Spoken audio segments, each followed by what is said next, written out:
Assalamualaikum warahmatullahi wabarakatuh. Perkenalkan, nama saya Ahmad Halimi dengan NPM 221000195.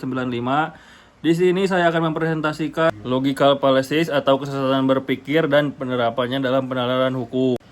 Selanjutnya ada pengertian logical fallacies. Logical fallacies adalah kesesatan logika berpikir yang terjadi ketika ada ketidaksesuaian antara apa yang dipikirkan dengan bahasa yang digunakan untuk merumuskan pokok pikiran, sehingga susunan premis tidak menghasilkan kesimpulan yang benar. Kesalahan ini bisa berupa kesesatan formal atau struktur logika salah, atau kesesatan informal, premis salah atau manipulasi. Selanjutnya ada jenis-jenis logical fallacies. Yang pertama ada ad hominem, yaitu menyerang pribadi lawan argumen atau bukan argumennya. Contohnya, kamu tidak benar karena kamu bukan ahli.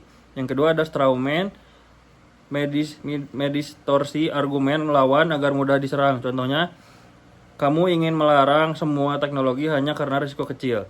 Yang ketiga ada false dilema, yaitu menyajikan dua pilihan ekstrim seolah tidak ada pilihan lain. Contohnya, setuju atau lawan, tidak ada jalan tengah.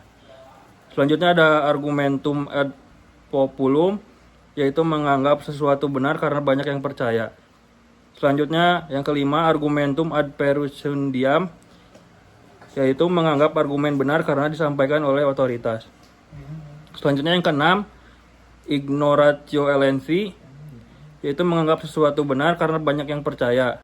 Selanjutnya contoh logical fallacies dalam penalaran hukum. Yang pertama argumentum ad ignoratium, yaitu menganggap benar suatu proposisi karena tidak terbukti salah atau sebaliknya. Contohnya pasal 1865 KUHP menyatakan bahwa seseorang yang mengaku hak harus membuktikan haknya. Menggunakan prinsip ini sebagai penalaran yang sah. Kemudian ada argumentum ad hominem, penolakan argumen karena menyerang pribadi, misalnya diskriminasi dalam politik apartheid. Selanjutnya yang ketiga argumentum ad misericordiam, yaitu menggunakan argumen untuk memancing rasa kasihan, misalnya terdakwa meminta keringanan hukuman. Selanjutnya ada argumentum ad baculum, yaitu menggunakan ancaman untuk menerima atau menolak argumen, misalnya ancaman sanksi bagi pelanggaran aturan lingkungan. Selanjutnya logical fallacies yang diperbolehkan dalam penalaran hukum. Tidak semua logical fallacies dalam logika formal dianggap sesat dalam hukum. Ada 3 model sesat pikir yang dianggap sah dalam penalaran hukum menurut Philippus M. Hadjon dan Titik Sri Jatmiati. Yang pertama, argumentum ad ignorantium, dibolehkan jika sesuai hukum acara. Yang kedua, penalaran yang mengalihkan beban pembuktian, misalnya pasal 100 UU PTUN. Yang ketiga, penalaran berdasarkan norma hukum positif yang bisa berbeda dengan logika formal.